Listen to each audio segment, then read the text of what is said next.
Bom dia. Na aula de hoje, vamos dar continuidade ao nosso estudo sobre coordenação hormonal. E escolhi trabalhar com vocês uma glândula que é muito importante para quem está se preparando para o vestibular, que é um assunto que aparece muito nas questões de vestibular, mas também que é muito importante para que você compreenda melhor como funciona o seu corpo e tenha uma melhor qualidade de saúde e de vida. Vamos estudar hoje sobre o pâncreas. Ora, primeiro, onde fica o pâncreas? O pâncreas, ele fica na sua cavidade abdominal, bem coladinho ao sistema digestório. Então, vamos colocar aqui um modelinho do que seria seu sistema digestório. Aqui o estômago se continua pelo um tubo que é o intestino delgado, começando pelo duodeno. E onde fica o pâncreas? O pâncreas ele fica coladinho ao duodeno. É uma glândula que começa um pouco mais robusta e depois ela vai afinalando. Então tem uma ponta do pâncreas, fica um pouquinho escondidinha atrás do estômago, então fica aqui assim. E no caso, a localização próxima ao intestino não é mero acaso. O pâncreas, ele tem um tubo, ele tem um ducto que se liga ao intestino. Esse tubo que se liga ao intestino, ele coleta secreções pancreáticas que serão lançadas dentro do intestino. Então imagine que estivéssemos vendo o pâncreas por dentro, por transparência. Então existe um tubo que recebe secreções que são lançadas no intestino. Essas secreções pancreáticas que são lançadas no intestino são denominadas suco pancreático. E o que tem o suco pancreático a ver com coordenação hormonal? Nada. Na verdade, o que eu quero mostrar para vocês é que o suco pancreático é uma das secreções do pâncreas. O pâncreas, na verdade, ele tem dois tipos de secreção. Uma secreção que é lançada no intestino e, consequentemente, uma secreção exócrina, exo, fora, para fora do sangue, para fora do corpo. E tem uma outra secreção que é lançada em vasos sanguíneos que irrigam o pâncreas. Então, existem vasos sanguíneos que irrigam o pâncreas. Esses vasos levam materiais e tiram também. E é nesses vasos sanguíneos que o pâncreas secreta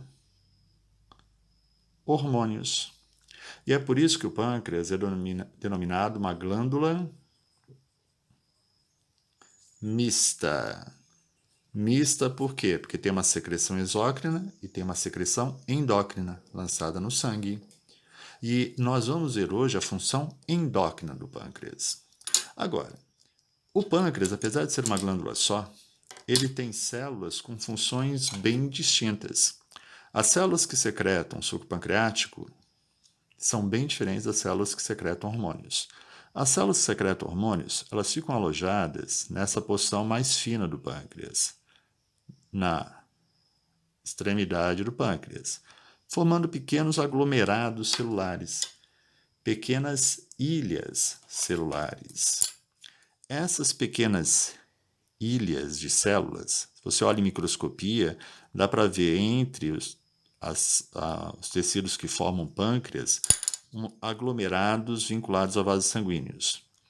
Essas pequenas aglomerações, por parecerem ilhas, são chamadas de ilhas, mas pequenas ilhas, ilhotas. São chamadas de ilhotas pancreáticas. Ilhotas pancreáticas, termo mais usado hoje, mas no passado era bem conhecida também como ilhotas de Langerhans. Agora, essas ilhotas têm dois tipos celulares distintos. Elas são formadas por células chamadas células beta e células alfa. E cada tipo celular produz um hormônio diferente. As células beta produzem e secretam insulina. As células alfa produzem e secretam um outro hormônio pancreático, o glucagon. E esses dois hormônios são fundamentais. E fundamentais para quê? Para o controle do nível de glicose no sangue. Eles são responsáveis pelo controle da glicemia. Glicemia é a taxa de glicose no sangue. Agora, cada um deles atua sobre a glicemia de uma maneira diferente. E é isso que nós vamos ver agora. No caso, começando pela insulina.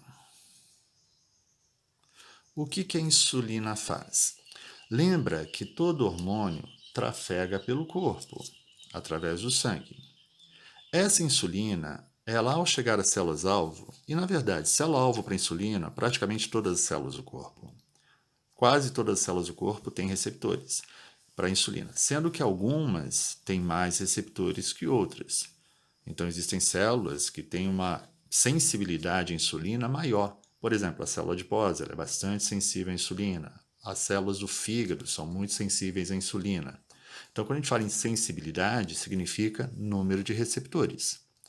Então, ao ser reconhecido por receptores de membrana, a glicose ativa, a insulina ativa esses receptores e, ao ativar, estimula o aumento. Eu vou fazer assim, ó, setinha para cima, aumento, setinha para baixo, diminuição, tá? Estimula o aumento da permeabilidade celular à glicose. Na verdade, estimula a célula a aumentar o número de transportadores de glicose.